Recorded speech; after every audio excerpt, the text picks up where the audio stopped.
Muy bien, y en esta noche de martes acá en Zona Cero tenemos el gusto de poder charlar con el precandidato a diputado nacional por Avanza Libertad. Hablamos de José Luis Espert. Un gusto charlar con usted, José Luis. Juan Jara, desde acá, desde el 9 de julio, de Zona Cero. Gracias por Hola este Juan, rato. ¿qué tal? Muy buenas tardes.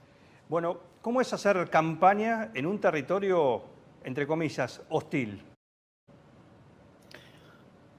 Mira, es campaña. A mí me gusta mucho el contacto con la gente, me gusta el cuerpo a cuerpo, así que me gustan los desafíos también y sé que la provincia de Buenos Aires, para una fuerza tan nuevita como la nuestra, es un desafío enorme, enorme, pero estoy muy confiado que vamos a hacer un papel digno. La gente nos está dando una muy, muy, muy buena bienvenida en todos los lugares que visitamos, aún en el conurbano, lugar insospechado. La gente sabe que las ideas que nosotros representamos, más allá de que es cómodo a lo mejor desde ciertos lugares etiquetarlas como liberales, son ideas de sentido común, porque estamos muy preocupados con el destino de nuestro querido país. Así que yo te diría, bien, yo me siento muy cómodo, el equipo se siente muy cómodo, trabajando como estamos trabajando. Hemos cubierto con nuestra alianza, con nuestro frente, el 95% del padrón electoral de la provincia de Buenos Aires. Hemos logrado un hecho histórico que es reunir a los tres partidos liberales grandes de escala nacional detrás de la lista nuestra de candidatos a diputados. Estamos hablando de la UCD, el Partido Autonomista, el Partido Demócrata. Hemos logrado incorporar fuerzas liberales como el Movimiento Libertario Republicano, Republicanos Unidos, agrupaciones como EPA, un montón de asociaciones vecinales que nos llevan a nosotros en nuestra lista. La verdad que estamos muy, muy, muy contentos, muy contentos. ¿Es más difícil introducir las ideas que ustedes proponen o el pensamiento, entre comillas, liberal a través de esta alianza en territorio, digamos, interior de la provincia de Buenos Aires que en lo que son los grandes centros urbanos? No, yo te diría que nos está resultando, eh, te diría entre comillas, si vos querés, fácil. No hay nada fácil en política y menos para una fuerza nueva como la nuestra que va contra un sistema que está empobreciendo a la Argentina, está llenándonos de villas e inseguridad. A pesar de que pueda sorprender, es difícil y muy arduo trabajar contra un sistema que parece ser que lucra con la miseria, con la pobreza, con el trabajo en negro. No, te diría que no, no lo vemos como diferente. Yo veo muy buena recepción en los comerciantes, en los trabajadores, hasta la policía, un bombero, un chico que trabaja en una estación de servicio. No, vemos muy buena recepción a nuestras ideas. Hasta ahora no hemos tenido inconvenientes mayores en el conurbano, te diría. Este ambiente que tanto se habla de aquel votante que no está identificado, no es el núcleo duro de ninguno de los espacios políticos tradicionales y que cada elección decide su voto de manera por cuestiones o por el personaje o por situaciones personales. Eh, ¿Es el escenario para ustedes ideal? Mira, yo te diría, estamos en una situación bastante favorable. Yo no soy de esas personas así que ven todo blanco y negro, o cosas fundacionales, o ideal o no ideal.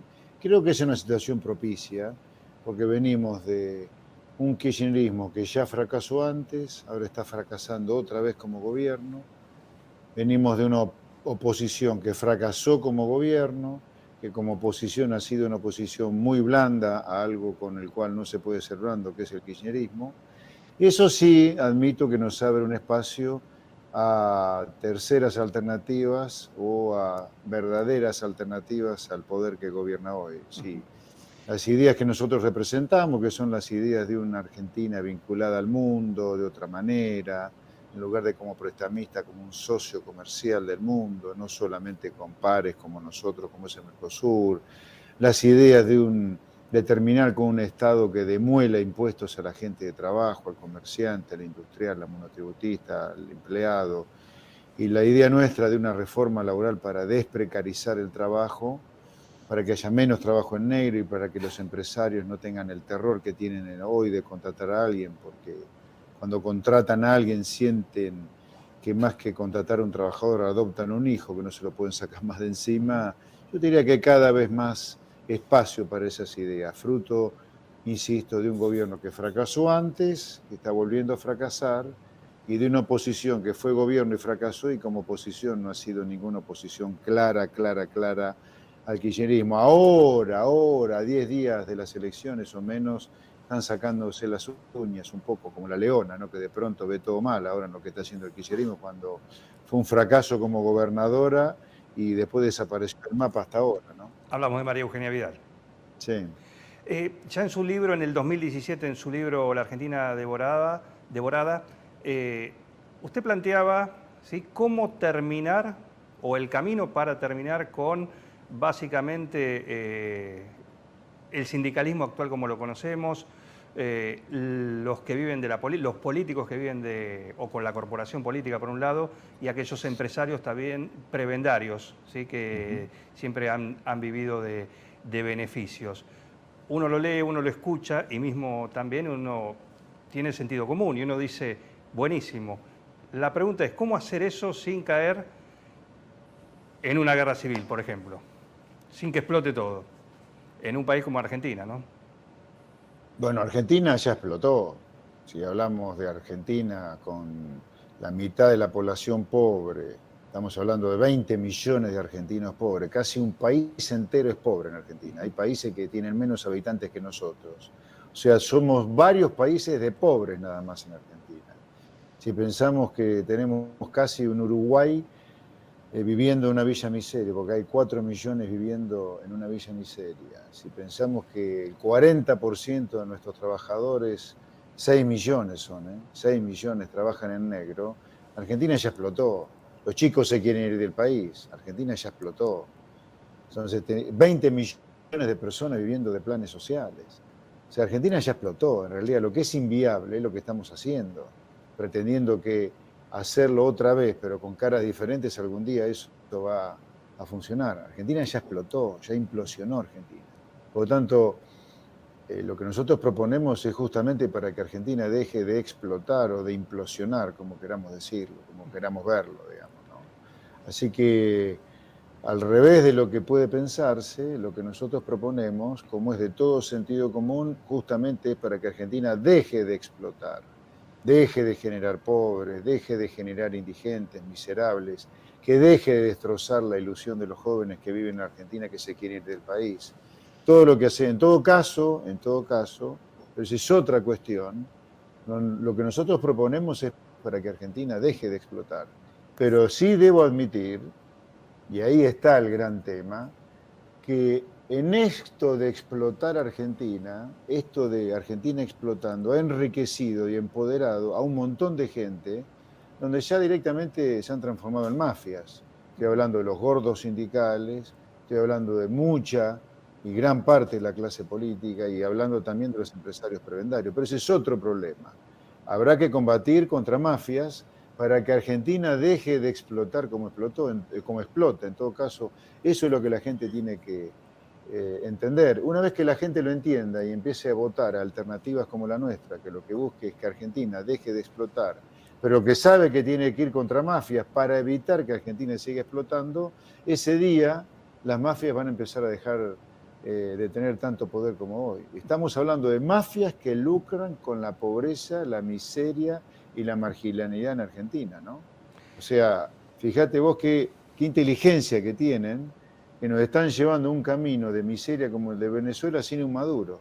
Guarda que hay mucha inteligencia detrás de la maldad que hay de los empresarios prebendarios que fijan las políticas económicas de los gobiernos, de estos políticos corruptos que tenemos y estos sindicalistas mafiosos que tenemos.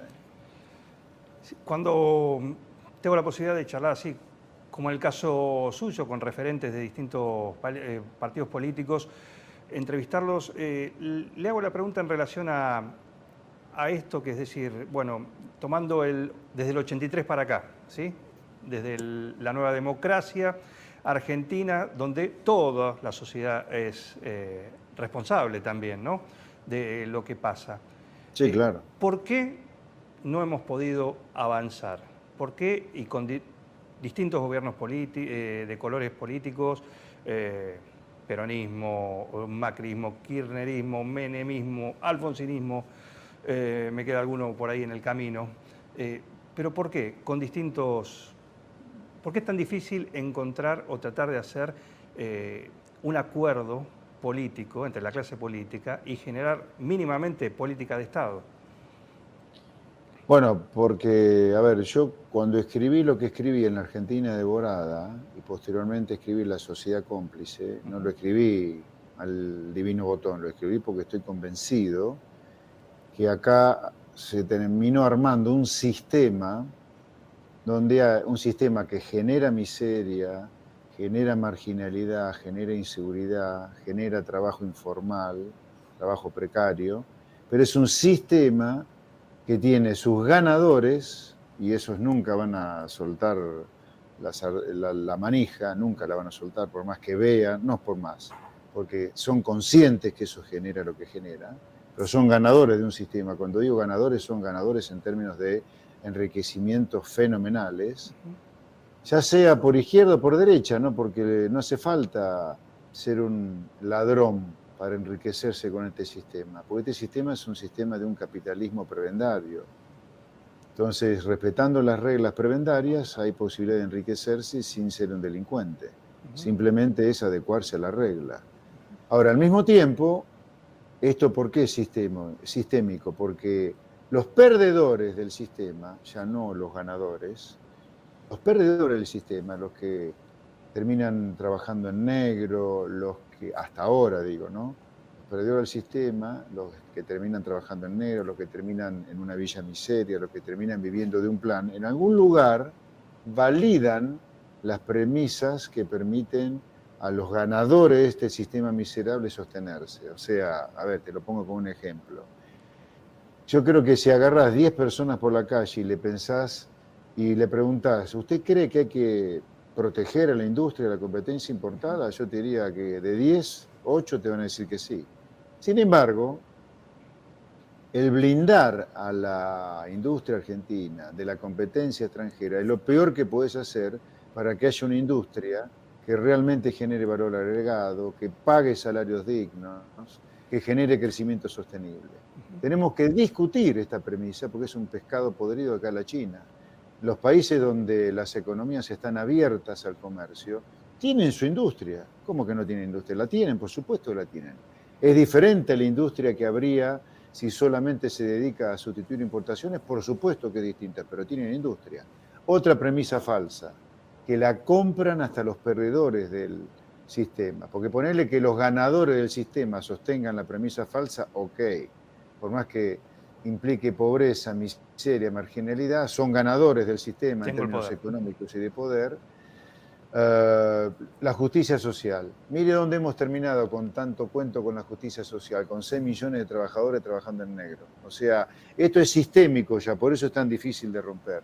O sea, acá yo te diría, hasta que ni irrumpan en serio, como es posible que irrumpan en estas elecciones, fuerzas como las nuestras, que se han declarado antisistémicas, pero de un sistema que empobrece, envilece y genera marginalidad, es difícil que la clase política que ha triunfado con este sistema que empobrece se baje del caballo. Lo vamos a tener que bajar nosotros con el poder de los votos que nos dé la gente. Por eso es importante esta elección, que la gente entienda que la solución no está en la grieta, que no le tengan miedo en esta legislativa a votar a terceras fuerzas.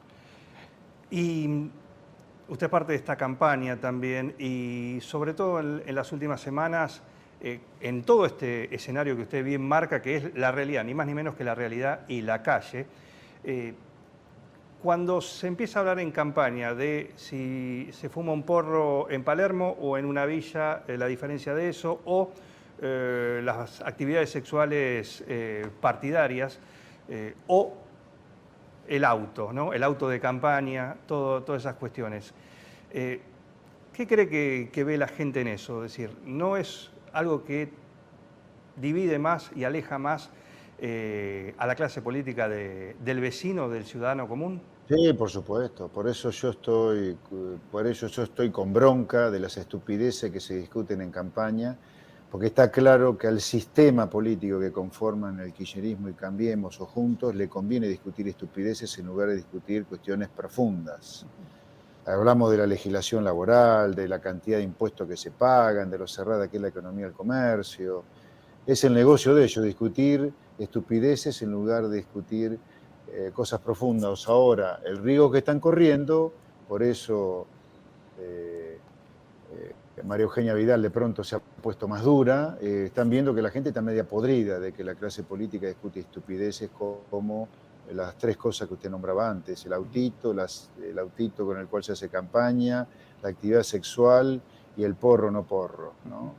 La gente se empieza a hartar de tener a políticos tan payasescos como los que están detrás de frases tan estúpidas como la que usted comenta. Por lo menos no son los temas importantes o que Pero debieran por estar supuesto, al o tope de la sea, agenda hoy. Eso está claro. el día que por lo menos hayamos bajado a la pobreza a la mitad y que ya no haya villas, pongámonos a discutir de cuánto sexo tenemos a diario, si es tántrico o no tántrico, o no sé, y la cantidad de porro que nos fumamos por día. Pero a mí me parece una tomada de pelo para gente, a mí me consta porque me lo han contado, en pleno José C. Paz, territorio del impresentable Igi, una chica me contó que parió en el baño de su casa, en el inodoro de su casa, no en el baño, en el inodoro, porque la ambulancia no lograba entrar, que era imposible entrar por la calle en la cual ella vivía, porque había un agujero del tamaño de un cráter lleno de agua, y no porque había llovido, sino porque estaba lleno de agua hacía semanas.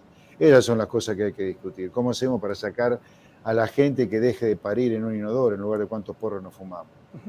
Le hago las dos últimas y ya le agradezco este rato para charlar con nosotros en esta noche de martes. ¿Cómo se imagina su llegada o su labor en el Congreso? Teniendo en cuenta, y esto va junto con decir, ¿con quién se lleva mejor a la hora de tener que acordar, dialogar, ¿sí? Supongamos, ¿sí? En la Cámara? Empiezo con la segunda, que es más fácil. ¿Con quién me voy a llevar mejor? Porque nunca estuve en ningún cargo público, en ningún cargo legislativo en mi vida. Va a ser la primera vez si llegar a entrar al Congreso. Ojalá que sí, que lo tendría. Así que yo me voy a llevar, lo que sí te anticipo, que me voy a llevar bien con aquellos que impulsen proyectos de ley que tengan que ver con atacar los tremendos problemas que tiene la gente, que tiene el ciudadano, que tiene la persona que nos ha votado y los que no nos han votado también. Todo, no importa quién lo proponga. Si el proyecto es razonable, nosotros lo vamos a apoyar. Entonces nos vamos a llevar bien con esa gente, con aquel diputado que proponga cosas que tengan que ver con la gente, con solucionar los problemas de la gente. La primera pregunta es los proyectos.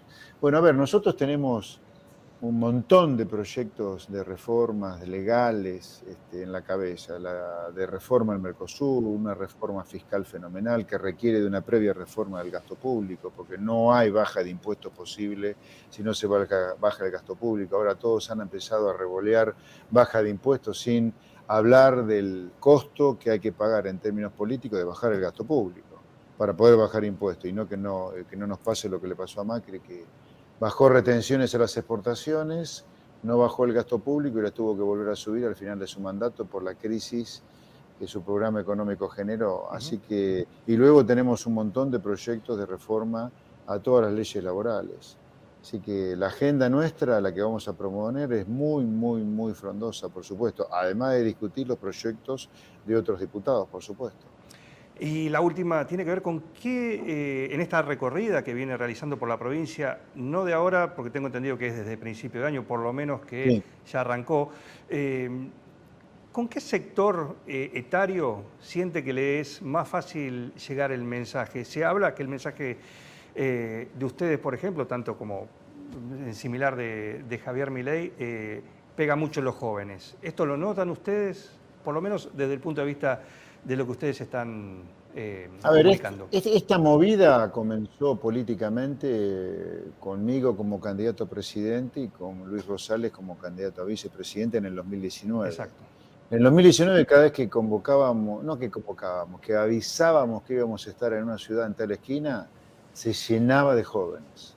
O sea que el mensaje nuestro, ya lo empezamos a ver en el 2019, pegaba mucho en los jóvenes por infinidad de motivos, pero algunos es que el joven de por sí es reaccionario y lo nuestro es una reacción frente al sistema.